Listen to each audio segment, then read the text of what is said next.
Ça tourne là? Ça tourne. Salut bande de moules. Hello. On a décidé un contexte bagnole, un peu pimp, et parce que surtout là on se rend à une convention JDR dans laquelle on a été invité, là, juste là-bas. Débrief de la saison L'Appel. On travaille, souvent on dit qu'on va faire un Cthulhu parce que c'est ce que vous connaissez, tous les gens connaissent Call of Cthulhu, c'est assez vite du coup de vous faire comprendre tout de suite ce qu'on va réaliser. Mais j'appuie bien dessus, les scénarios que je vais écrire, c'est la touche Tales of Pi, c'est l'horreur selon Tales of Pi, avec cette teinte Cthulhu, qui sûrement de temps en temps n'existera même pas forcément cet occulte-là, ou en tout cas cet occulte selon Lovecraft. Exactement. Mais voilà, j'appuie dessus, c'est nos règles, c'est la règle de Tales of Pi, c'est remanié à la Tales of Pi, et on en est fiers, et je ne ferai pas de scénario purement Cthulhu. Tiré du livre de règles avec tiré du livre de règles avec le fiche perso. Les exactement, parce que je serais pas capable de le faire aussi bien. Non, puis ça fait chier. J'aime pas les règles. J'aime pas les règles. J'aime pas les règles, et je serais pas capable de le faire aussi bien, donc c'est vraiment rester dessus, c'est vraiment la touche Tales of Pi. C'est pour ça qu'il y a des moments, on va faire des symboles que je vais créer, que je vais sortir de ma tête, ces symboles, ou des objets, ou des grands méchants, ou des ombres, ou des machins, etc. Il y a des moments où il va y avoir un rapport avec l'univers et le monde de Lovecraft, il y a d'autres moments non. Juste laissez-vous porter par l'histoire, suivez-la, et... c'est un JDR d'ambiance, après tout. Voilà, mais c'est vraiment la touche Tales of Pi, ce n'est pas du Cthulhu pur et puriste. Je me demandais comment, du coup, tu as pensé ce scénario. Qu'est-ce qui fait que tu t'es dit, je vais emmener les joueurs à Portland, dans le Maine, des Indiens, avec un manoir, une petite fille, ils sont détectives. Qu'est-ce qui t'a amené à vouloir aller là-dedans? Pour le lieu précisément, Portland, donc à l'est, pas à l'ouest, sur un à deux. Non, parce que j'ai l'impression qu'on m'a pris un petit peu pour un débile mental quand même sur YouTube. je vous jure que j'ai une carte, comme vous. J'ai voulu juste changer déjà de ville parce que je fais souvent ça à Boston, en tout cas au moins en off. Et je dois avouer que j'aime bien le paysage qu'il y a dans le Maine. C'est à la fois, quand on regarde les photos, très romantique, mais en même temps, ça a ce potentiel badant, tu sens dans la nature. Ensuite, au niveau du scénar, là, j'ai vraiment voulu revenir... au basique, quoi, vraiment à la base du Cthulhu. J'ai voulu refaire un scénar, je dirais pas simple, mais plus du scénar que je peux faire en off, c'est-à-dire que là on va travailler vraiment sur l'horreur, sur l'effroi, sur le côté psychologique des joueurs, dans ce qu'ils vont vivre dans leurs actions. Je voulais pas aller dans un niveau de complexité, même si on a adoré, du même niveau que les années folles ou Grande Dépression, où là vraiment tout était ficelé dans tous les coins, etc. Et j'ai adoré faire ce scénar. Mais là je voulais vraiment revenir sur de l'efficace, du brut, quoi. Pour les Indiens et tout, en fait, c'est juste que je me suis un peu documenté. On va pas spoiler ici, mais j'ai trouvé sympa le fait de travailler avec ce peuple qui est dans le nord du Maine. Forcément, il y a des moments, les Indiens, tu vois, t'as ce côté un petit peu mystique, spirituel. On sait pas trop, voilà, et donc j'ai travaillé une histoire vis-à-vis de ça pour le rattacher un petit peu au mythe de Cthulhu. Le manoir, ça a sa logique, et puis c'est toujours très efficace. Ce scénar, du coup, en revenant au basique, m'a permis de créer de la terreur pure et glauque, tu vois, genre du sang, des situations, etc.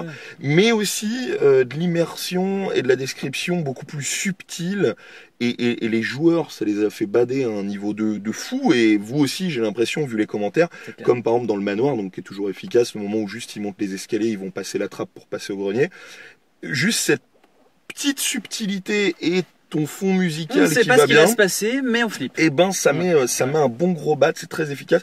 Et je voulais vraiment vous présenter de ça, vraiment travailler là-dessus. Je vous balance pas des feux d'artifice dans tous les coins, mais là on est juste sur la base. On est humain, on n'est rien, et on subit ce qui nous arrive en fait, sans le comprendre. En l'occurrence, la fin est plutôt sympa, et ça montre vraiment, vraiment l'accès du JDR, c'est pas scénarisé. Et voilà, donc l'écriture de scénario. Il y a un scénar, mais bon. Oui, mais c'est pas scénarisé pour les joueurs qui font ça pour les joueurs, voilà. Il y a vraiment un scénar, mais on sent que c'est vraiment du JDR. Et on voulait vraiment, avec Akena, revenir à ces sources-là on fait du JDR comme on le fait en off. Là, le scénar que j'ai fait, c'est typiquement le genre de scénar que je vais écrire avec mes potes, et qui peut déraper, qui peut complètement partir en sucette. On a kiffé le faire, le jouer. Cool. Les joueurs ont été extraordinaires en termes de RP. Donc voilà pour la petite partie scénar. Toi, ce qui nous intéresse, c'est aujourd'hui ta thématique musicale, tous tes sons, tes bruitages, etc. comment tu les trouves et comment tu vas les travailler? Je m'inspire bien sûr de ton univers, de ce que tu vas nous sortir. Quand tu me le donnes à temps. Espèce d'enfoiré. Alors parce que du coup c'est vrai que j'aime bien quand les choses sont préparées et surtout quand on s'est dit et si on refaisait un JDR dans les conditions live, je me dis ok, par contre ça veut dire que j'ai pas le droit à l'erreur. Voilà. C'est ce qu'on s'était dit, un petit peu plus de stress. Qu'on couperait pas. Non, et on n'a pas coupé. Cette fois-ci, ils sont à Portland, ils sont détectives. Du coup, je vais essayer de partir sur un peu des années 30, justement les musiques gangsters. Il y a beaucoup de musiques que je pioche dans les jeux vidéo. Pourquoi? Parce que les musiques de films sont copyrightées. Nous n'avons pas les droits. On ne peut pas les utiliser sur YouTube. Heureusement, on peut avec les musiques de jeux vidéo. Un jour, on aura notre compositeur qui nous fera... Oui, parce qu'on a déjà travaillé sur Terra, et le générique original. On remercie vraiment. Micronia. J'ai trouvé, notamment, certains l'ont remarqué, la musique de L.A. Noire, qui pose bien l'ambiance d'une manière un peu sordide. C'est-à-dire que c'est pas un truc trop guiré, justement, comme je t'avais proposé, que tu m'as gentiment rembarré. Non, c'est trop guiré, je ne veux pas. Mais derrière, ce que j'ai en puissance 1000, c'est ma playlist stress. C'est surtout ces musiques-là qu'il faut que j'ai en grand nombre. Tu dis à certains joueurs, il y a un vrombrissement dans ta tête, un truc, une vibration qui fait que tu te sens mal. Et du coup, je me suis dit, ce serait bien d'illustrer en fait. Je suis tombé sur des musiques, notamment dans Resident Evil 5 et 7, les jeux vidéo. Et il y a une musique qui s'appelle Fear. C'est exactement ça, quoi. C'est un truc, c'est juste un vromissement, une ambiance lourde et malsaine en fait. Et je dis, mais ce qui fonctionne super bien dans Cthulhu, en fait, sans faire de l'évident, juste du gros son dérangeant, voilà. comme du Cryo Chamber aussi. Hein. Et voilà, et donc Cryo Chamber qu'on a découvert récemment sur YouTube. Ouais, c'est génial. Ils sont incroyables, ils font de la création d'ambiance musicale, la plupart du temps un peu flippante. Du coup, avec Cryo Chamber qui fait du coup des musiques lourdes et pesante en audio, qui fait que du coup je peux les mettre un peu en trame de fond et même parfois je les mélange à d'autres musiques. Oui, parce que comme c'est du fond, tu peux rajouter au-dessus une autre thématique. C'est ce que j'ai fait à la fin de l'épisode 5, sans spoiler. Je mélange deux musiques, dont une de Cryo Chamber, et ça rend le truc un peu... Voilà. Enfin, j'espère que vous l'avez ressenti comme ça pour ceux qui l'ont vu. Et après, pour les bruitages, comme j'ai pas vraiment de détails dans ce que tu as écrit, en fait je peux pas vraiment savoir que là il y a une voiture qui va passer à tel moment. Oui. Donc je peux pas passer la bagnole pile au bon moment. On n'est pas comme dans un Terra, là on est en condition live, je le rappelle. Du coup, il y a des moments j'avais les bruitages, tu le disais, mais j'avais pas le temps de le mettre et je me disais si je le mets maintenant ça va être en décalé, ça va pas le faire. Genre une vitre qui éclate. Oui, pas le mettre. C'est trop instantané. Mais alors, juste la parenthèse, justement pour les viewers, aussi là où on travaille quand même. Alors, on travaille ensemble clairement avec Akenar, mais en plus de ça, moi dans mon scénar, parfois, je vais mettre en lumière certaines parties. Alors, c'est assez rare, mais de temps en temps, mettre en lumière certaines parties où je vais marquer sur la partie de mon scénar. Là, il faut qu'il y ait. Une musique ou un bruitage comme ça, parce que dans mon scénario c'est très important. On peut faire le parallèle avec Terra dans le premier épisode. Alors encore une fois, c'est pas exactement pareil parce que là c'est de la condition live, mais c'est juste pour que vous compreniez. Au tout début, quand il y a l'explosion énorme qui est indispensable pour le lancement du scénario Terra, si Terra on l'avait fait en live, je l'aurais mis dans mon scénar en rouge et en gras pendant que le personnage de Céline parle. À un moment, on s'en tape. Tu balances une explosion et là ça va partir. Pour les surprendre. Voilà, et donc là il est capable lui de préparer son explosion. Alors évidemment on précise, est-ce que c'est une explosion de pierre, est-ce que c'est une explosion en extérieur, est-ce que c'est un pet de mouche, est-ce que c'est un pet de mouche. Après lui il se permet, il y a des moments certaines libertés sur les bruitages qui sont sympas et du coup je vais rebondir dessus. Oui, c'est vrai que je vais rebondir fais la dessus. description du bruitage que tu as entendu. Exemple dans l'appel, le moment, sans donner trop de détails, mais le moment dans l'appartement du médecin, ce bruit de goutte, quand on avait parlé avec Arthur, c'est pas comme ça que je l'imaginais. Finalement, il a mis un autre bruit de goutte. Moi, j'ai imaginé un bruit de goutte sur du sol. Et lui, il a mis un bruit de goutte dans un seau, en gros, qui tombe dans un liquide. Donc forcément, c'est pas la même chose. On peut pas décrire la même chose à ce niveau-là. Et du coup, c'était très intéressant. Et j'ai remodelé complètement la scène dans ma tête que je comptais faire pour que ça colle avec le bruitage. Et donc, on travaille très bien tous les deux comme ça. Putain, je croyais que t'allais me frapper. Autre truc, c'est donc sur le travail avec les joueurs. Parce que pour que vous sachiez, parce que vous pouvez probablement avoir plein de théories. Est-ce que les joueurs ont le scénario avant? Est-ce que les joueurs ont les forces à avoir certains comportements? Est-ce que je retravaille le RP avec eux? Tous ces trucs-là. Mais en gros, les joueurs n'ont pas le scénario. Il peut m'arriver en off que je leur demande vraiment de pas louper un événement. Parce qu'encore une fois, comme on est en train de vous fournir une émission, on peut pas se permettre, comme quand on joue en off entre potes, de se taper 3 heures de plus de jeu parce que les mecs ont décidé d'aller dans une église alors qu'ils auraient jamais dû y aller et qu'il faut improviser machin. Là, on est censé quand même vous livrer une émission, donc évidemment, il faut que ça avance. Mais ça les biaise pas.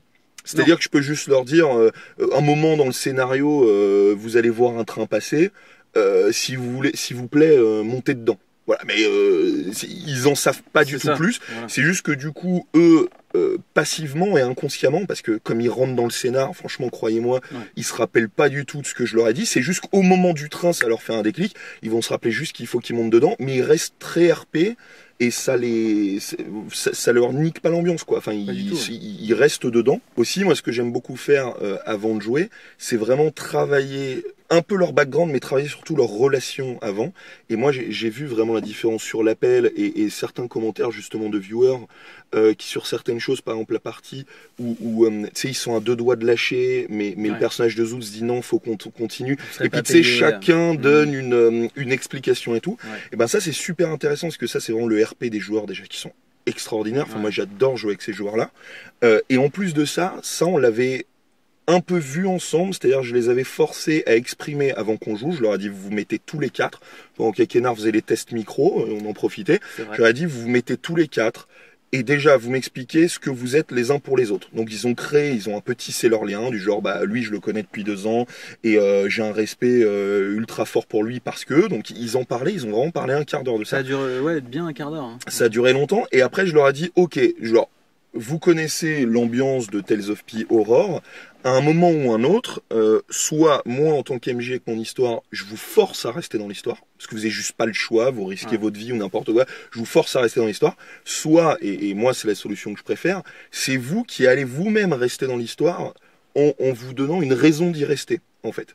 Et cette raison, donc sans leur dévoiler le scénario, c'est cette raison, si vous vivez des choses absolument atroces, infâmes, qu'est-ce qui fait que vos joueurs vont rester dans cette investigation? C'est ça.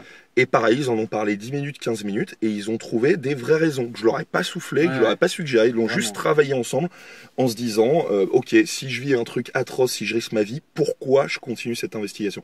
Et ils ont trouvé des belles raisons, et visiblement, vous avez apprécié ce travail qu'ont fait les joueurs. Du coup, inconsciemment, le joueur va faire un roleplay qui va marcher. Justement, comme ils ont mis ce lien avant, ils vont continuer à correctement le construire, mais dès le début, parce qu'il y en a un, il a défini je suis un bourrin, ça c'était le cas de Panda, par exemple, t'es un mec assez instinctif, assez rustre, assez instinctif, et il disait voilà, il y a un danger, juste j'y vais parce que voilà, je veux pas rester derrière, faut le résoudre, faut piger. Et du coup, ça a donné une vraie justification. Donc quand ils étaient dans la merde, et ben il y allait. Parce que son personnage était comme ça. C'est clair. Et c'est tout l'art en fait de prévoir un HDR, que ce soit dans la mise en scène comme ça ou en off.